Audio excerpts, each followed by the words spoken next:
Hi, my name is Brian Lemoon, and I'm going to give you an overview of the CE audit of Uber. First question is, why choose Uber? Uber, as you're well aware, is a very disruptive company right now. It's disruptive innovation. It's expanding massively. It's in the news quite consistently, and it really has, I think, a world-class entrepreneur as CEO. It's a private company, it's not public, so information is hard to get, particularly on the financial side. And we'll see as the slides progress a lot of information about this very interesting company. Uber was founded in 2009 by Garrett Camp and Travis Kalanick, and the service launched in San Francisco in June 2010. Initially, the vision that Camp had for Uber was a black car limousine service for himself and his friends.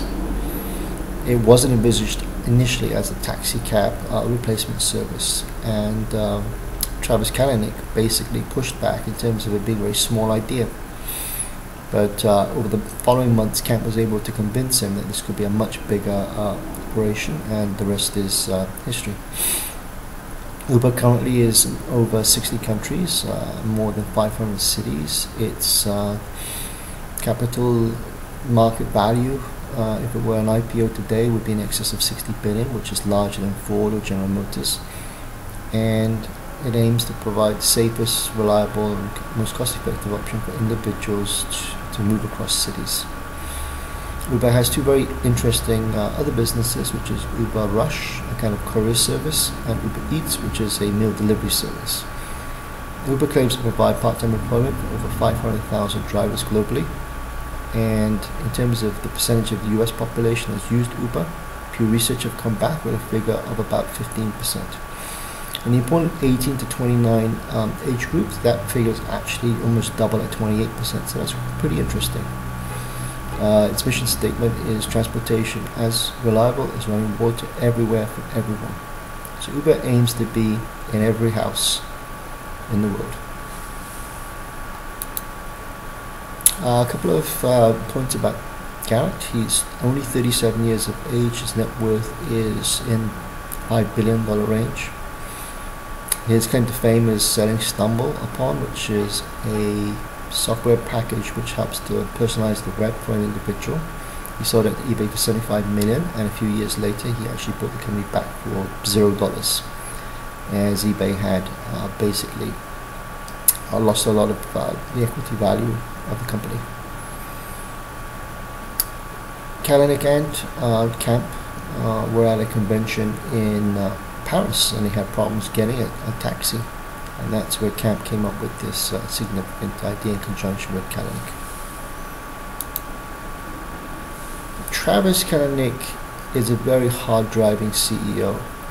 He's had a rough time in terms of his earlier business experience prior to Uber.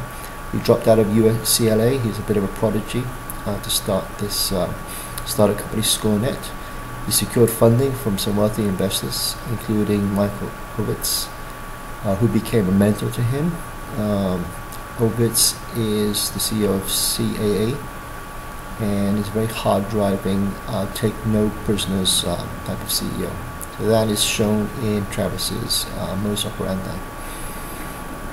Score was eventually sued by the music industry for over $250 billion and went into Chapter 11.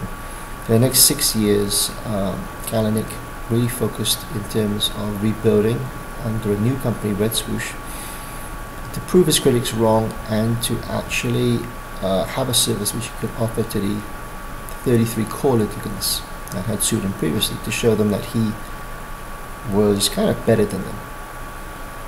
After 6 years of relentless work, with the company downsizing continuously, he ended up with himself and just one engineer in his parents' house. He was able to convince Mark Cuban to invest, and eventually he was able to secure a major client, which was the television satellite company EchoStar. And eventually they sold out to Acme for over 20 million in 2007, and he became an angel investor. If we use some of the aspects of leadership, key leadership from Burns. We see value creation through innovation and change, and certainly Uber fits that because of the disruption it brings to the transportation industry. Hands-on management, we see that Camps and Kalanick are both involved in the business up to today, and freedom to grow and fail. Uber has entered several markets and in fact exited China recently, and these were billion-dollar bets. So definitely there is a lot of risk they've undertaken, but also they have succeeded much more than they have failed. Uber culture. This comes from some of the employees of Uber.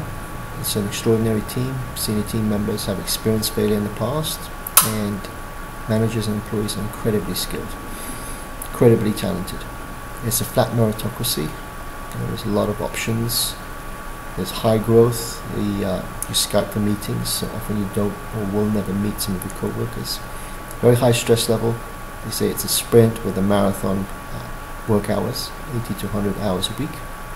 It's very disjointed. It's a big company with big company corporate values, etc., procedures, policies, but without the support that you would expect in a large company. That's part of what makes it different. I'd also like to talk at this stage about the competitive intensity using Porter's 5 forces analysis. And the highlight I'd like to focus on is the threat of new entrants. I was a bit taken aback and surprised by the analysis, and it became abundantly clear that Uber, it's an extremely good industry for Uber. It's very bad for its competitors. So in terms of new entrants, the key element is attracting drivers to the service. The key element is attracting drivers to the service. Current promotions that both Uber and Lyft run are in the $750 range per driver. These are bonuses paid to get them to become new drivers, to shift from Lyft to Uber, or in Lyft's case, to shift from Uber to Lyft. So a new entrant would have to pay similar promotional expenditures to be able to attract the amount of drivers that, let's say, Uber has, and that would be around about $18 million of promotions required just in New York City alone. So it's very evident that that's a bit of a barrier to entry to any new startup that would like to be able to get into the ride-sharing business. So if you look at 10 cities, 10 major cities in the United States, you could be looking at close to 200 million just to be able to do promotions, to be able to have a foothold in the city with the drivers. It's basically an insurmountable barrier, so I don't expect Uber to face any competition in the United States over the medium term. There are similar issues for supplier power, buyer power, the threat of substitutes, industry rivalry. If we look at industry rivalry, Lyft is the main competitor to Uber. However, Lyft is in half the cities that Uber is in, and Lyft has just 1/3 of the cash available compared to Uber. So Lyft only has 1/3 of the cash available compared to Uber. In conclusion, the industry is very attractive for the incumbent firm, Uber. It's very unattractive for new entrants and Uber's current competitors. So Uber is in a very strong competitive situation. And in fact, most experts expect the industry to become a duopoly. A duopoly between, in the United States, Uber and Lyft, and maybe long-term globally between Uber and Didi out of China. So you're talking about a market that will be highly profitable, that will be extremely large for these companies. If we were to look at Uber and Lyft's products, we see there is a bit of a gap. Lyft don't offer a super premium limo type service, and they don't offer a taxi service.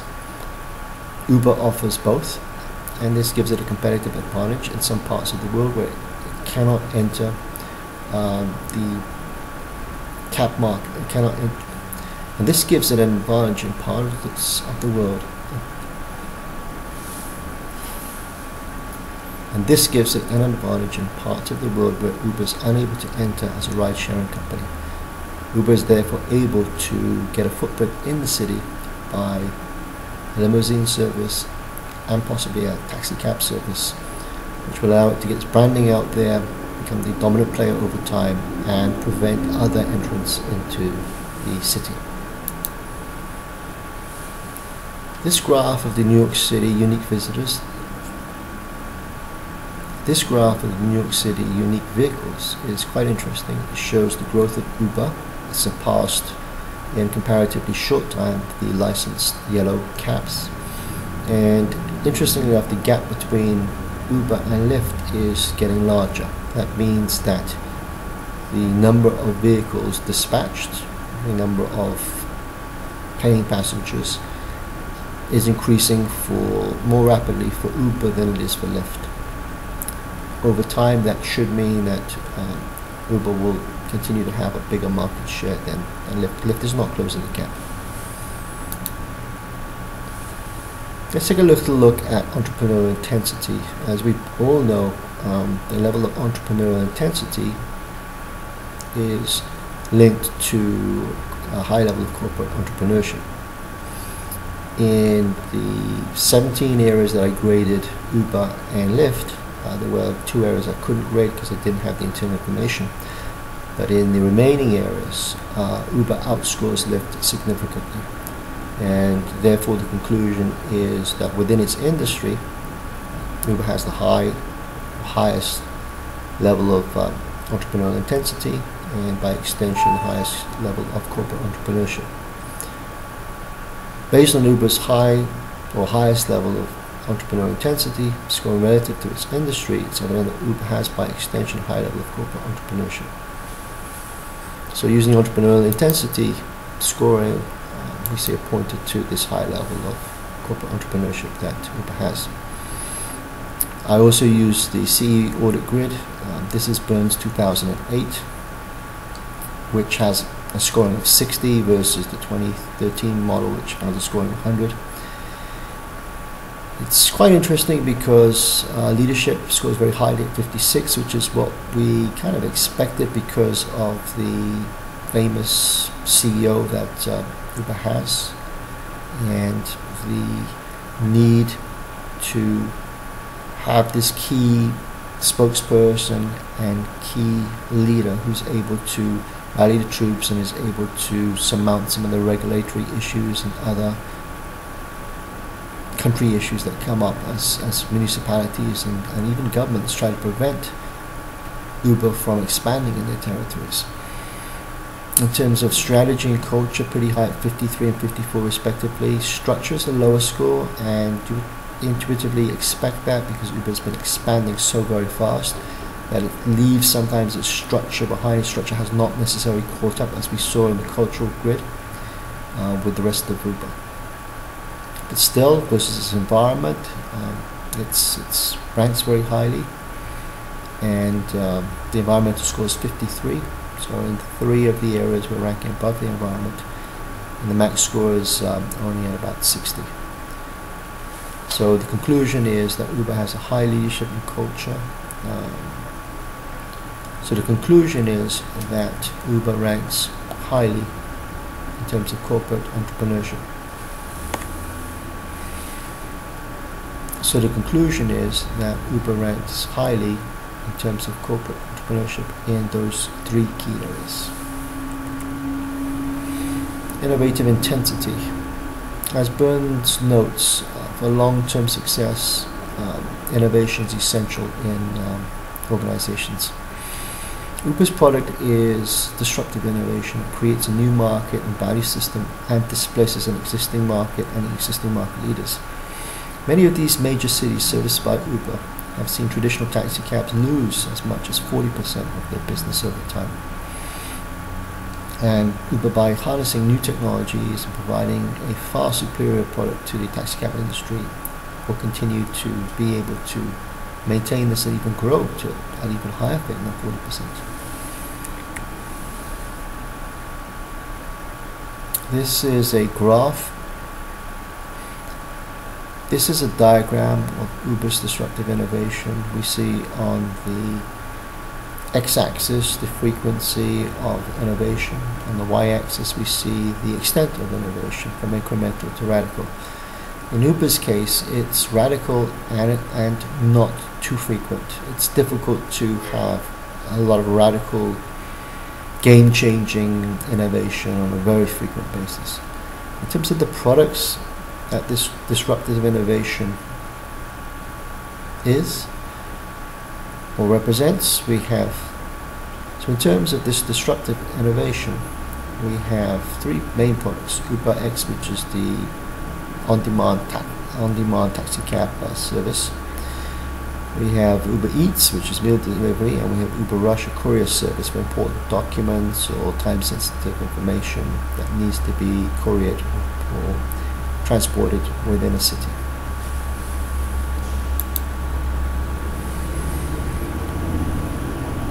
I'd like to also at this stage talk about some of the risks that Uber faces, both from its innovation and also from its external and internal environment. There are legal challenges to Uber's business model. Currently, its drivers are what are called 1099 contractors, in that they are contractors and not Uber employees. There are several court cases. Uber settled two key cases recently, particularly one in California. If Uber in the future loses a major case in terms of drivers or municipalities trying to get the drivers to be employees and not contractors, then its cost structure changes fundamentally. Its benefit and other costs will go up, and its liabilities for insurance and other liabilities will dramatically increase. So that is a direct challenge to Uber's future. There's a risk of key cities or even federal legislation regulating Uber's activities. Things like background checks, onerous insurance, onerous training, high age requirements are all things that reduce the driver pool and therefore Uber's ability to service customers. There's a risk of Uber losing sight of the business it's in. There's a risk of Uber losing sight of the business it's in. What business is Uber in? It's in the transportation business. But Uber doesn't seem to have taken seriously the cargo ride-sharing business, which I'll discuss afterwards. There's the risk that Lyft continues to compete, resulting in Uber's business being only break-even instead of making much better profits. And on recommendations, I have a slide to address that. The availability of driverless cars could fundamentally change the business dynamics. It could lead to the entrance of a new competitor, because as we saw previously, drivers are so very important to the ability of a company to compete in this area. So driverless cars will allow a well-financed company to suddenly get into the business without having to pay a lot of promotions to drivers. So possibly could a car company, car manufacturer, disrupt Uber's business in the years to come.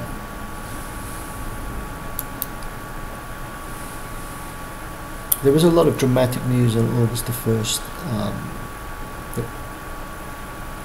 There was a lot of dramatic news on August the 1st when Uber announced that it was withdrawing from China. The announcement was that the Uber business was to be sold to Didi, which is its main competitor in China. Uber has apparently about a 10 to 11% market share. Didi has about a 70%, possibly 80% market share in China. And Uber was losing over $1 billion a year in the Chinese market and fighting a ferocious fight against Didi. Uber will have about 17.7% of the combined company, and Didi will make a $1 billion investment in Uber. It's, in my viewpoint, it's a great deal for Uber. Uber doesn't have to lose $1 to $2 billion for the next 3 or 4 years and end up probably, or would have been in the same situation with $7 billion worse off. It buys Uber more time because Uber now can rapidly turn its attention elsewhere without having to be bogged down in this huge war in its number 2 market. Uber could possibly look at intensifying the competition against Lyft and entering other markets, perhaps in Africa, the Middle East, and certain other countries. Experts think it could create a duopoly where you have a global duopoly of Uber and Didi. They probably would start working much more closely together, and you could end up in this multi-billion-dollar revenue business with just two main suppliers, which is a dream for any capitalist. Recommendations.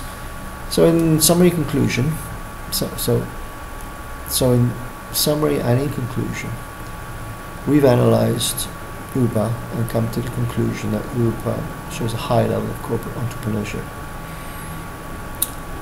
There are, however, some recommendations I'd like to make which come from the analysis of Uber. Uber needs to resolve the Lyft rivalry as soon as possible. It's costing Uber billions of dollars each year, and it's delaying the IPO launch of Uber. Uber right now is estimated to be a $65 billion company.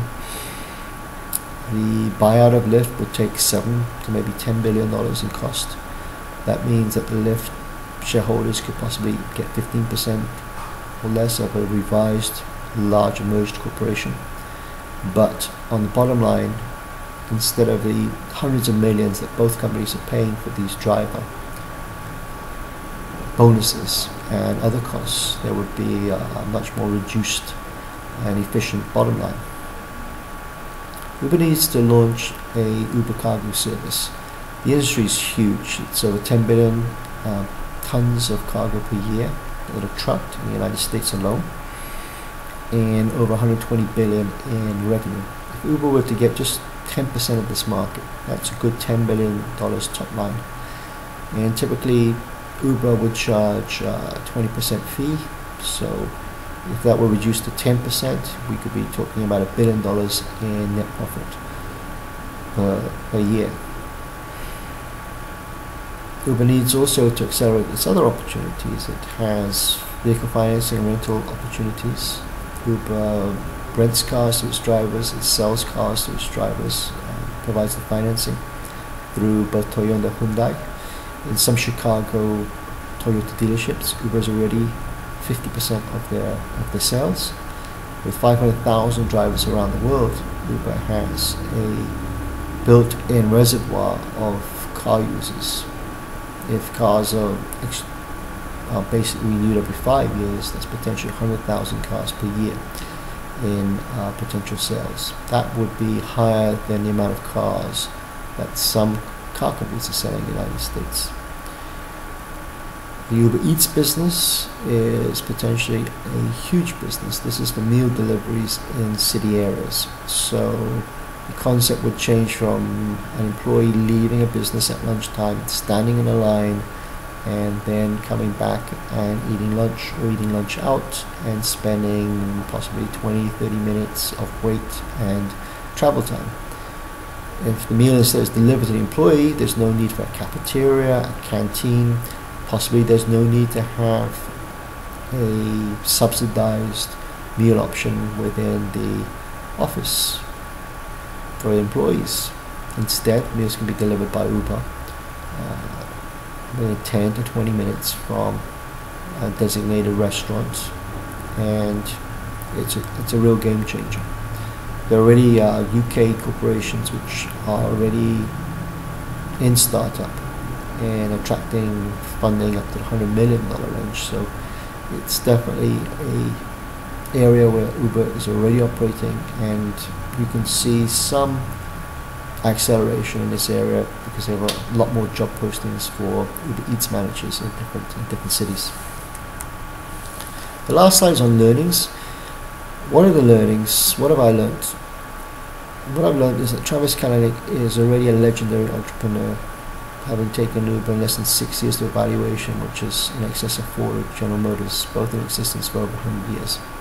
I think that I've learned somewhat from his, from what I've read and from his videos, and I think further I will be looking at what he's doing over the next couple of years and what I can learn from his management style and his approach to business, which is pretty out of the box. Uber has the potential to ignite the greatest disruption to the workforce since industrialization, because we're talking about gig sharing, which is part-time work, freelancing, and the on-demand economy and sharing economy. The on-demand economy being getting a product when you want it, in the form you want it, and the sharing economy being the utilization of resources that exist right now which are underutilized. For instance, the cars that are being used by these contractors that are driving for Uber. The question that's coming up in a lot of politicians' minds is, and economists' minds, is, are we moving to a period of less guaranteed full-time employment, and will the norm be that people will have part-time jobs and maybe have a main job and a secondary job? So these are important issues and questions moving forward in terms of the labor pool and the labor economy. It's quite evident also that US corporations are finding it very difficult to penetrate into the Chinese market. It's probably, to Travis's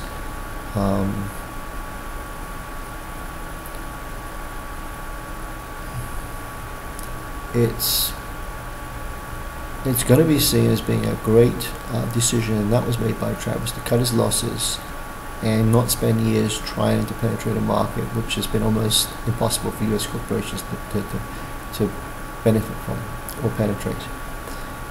So the question could be, in terms of out-of-the-box thinking, did he really think so far ahead that he probably concluded that it would have been nigh on impossible to dominate the China market, but if a corporation, Uber China, could be set up to push the local rideshare industry to absorb Uber China and give it a significant share of the Chinese market in perpetuity. I mean, that level of thinking is so far advanced it borders on the realm of being speculation. But it wouldn't surprise me in the years to come that we do find out that that was the real intention of Uber China being set up 3 or 4 years ago, that he saw this end game several years ago. It is also evident that unrelenting focus and desire to succeed can bring success. Against the most massive odds, Travis Kalanick was able to surmount the 6-year obstacle of proving his critics wrong and forming a profitable company. So in conclusion, I've learned a lot from this exercise. So I'd like to thank you all for staying to the end of the presentation, and I look forward to reviewing some of your presentations. Thank you.